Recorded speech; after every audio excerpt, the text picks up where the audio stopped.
the word would get around that we were coming into town, and the room would be packed everywhere we went, despite the difficulty in arranging it. And that was just the beginning of it. We've since then formed this organisation.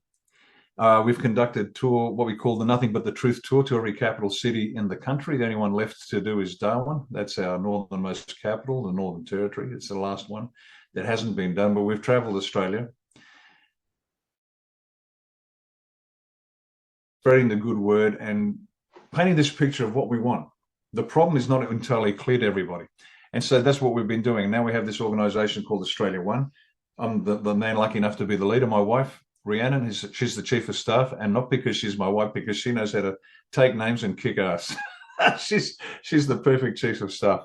And we also have our our chief of operations and our systems and national admin as the core that's driving this organisation. We have state coordinators, we have support group leaders all around the country. We have tens of thousands of supporters who are watching intently how we are progressing. They love what we're doing, and we love them because they're just great people. These are people that know how to serve, and that's what's required. So that's Australia One. That's where we are now. If I can just very briefly explain what makes us different. Even in our own Australian history, when we first had our alleged sovereignty with the 1901 Constitution, if you look back at the old documents, as we have done, there's no philosophy there, no political underpinnings. It was a case of, we're free traders and we're protectionists. That was it. That was the entire debate in the early beginnings of Australia's sovereignty in 1901. Now, we're going to talk about this in a minute.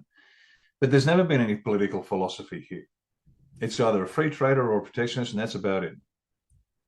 And so what we decided to do differently as part of A1 was to set an intention. Now, in the military, when you set an intention, this is a high-level mission, let's say, but the words are different the higher you go. It comprises three parts: purpose, method, and end state. Now, our purpose is straightforward: to save Australia. That way, if you forget everything else, everything we have to do has to save the country.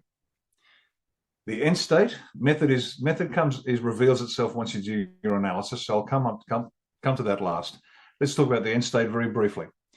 Our end state is this: that Australia is a moral, sovereign, self-reliant, Christian, Western, constitutional republic, which is economically powerful, militarily intimidating, politically free, culturally vibrant, and socially cohesive. Now, that's not a marketing statement. That's a to-do list. That's the prism through which we examine every possible issue. And if it contributes to it, it's in. If it deviates from that end state to the least degree, we discard it. That's how we can analyze situations quickly. But here's the magic to what we're doing. How are we going to do this? Well, we chose the most difficult, never tried before method. And here's why. This method is necessary because unless we create the Australia this way, the exact problems we're facing now will rear their ugly heads very quickly again. And here's how we're going to do it. We create a moral political party which empowers every Australian to reach their highest individual potential, so collectively all may participate in the reformation of Australia. And this is key. We have to lift everybody with us. This isn't about the great man theory of history, follow me and I'll do what's good for you. No, this is a slow educational process which will raise each individual to take an active part in this country. If we do this, and we will, we can guarantee that the terrible situation that we in Australia and the rest of the world finds itself in will never happen again. And we can talk about the detail, about the mechanics of it, because the broad sweeping statements are easy. The devil's always in the detail. And we've done that. We've spent our time diving down deep with the policies and the procedures to make sure that this country remains in the hands of the average Australians, and that anybody trying to wrest that control away from them is in for a hell of a fight and guaranteed to lose. So that's who we are. That's where we are. That's what we're doing. We're in a great place. We've been watching SG for some time now and relying on his mellifluous voice to give us the facts. So thanks again for that, for SG. You're a fan. You have a big fan base here in Oz. The last point I'll say before I quit is this. Up until now, there's been the tribulations of war. We know there's been a war going on, both metaphorically and literally. It is a real war. There's a kinetic element.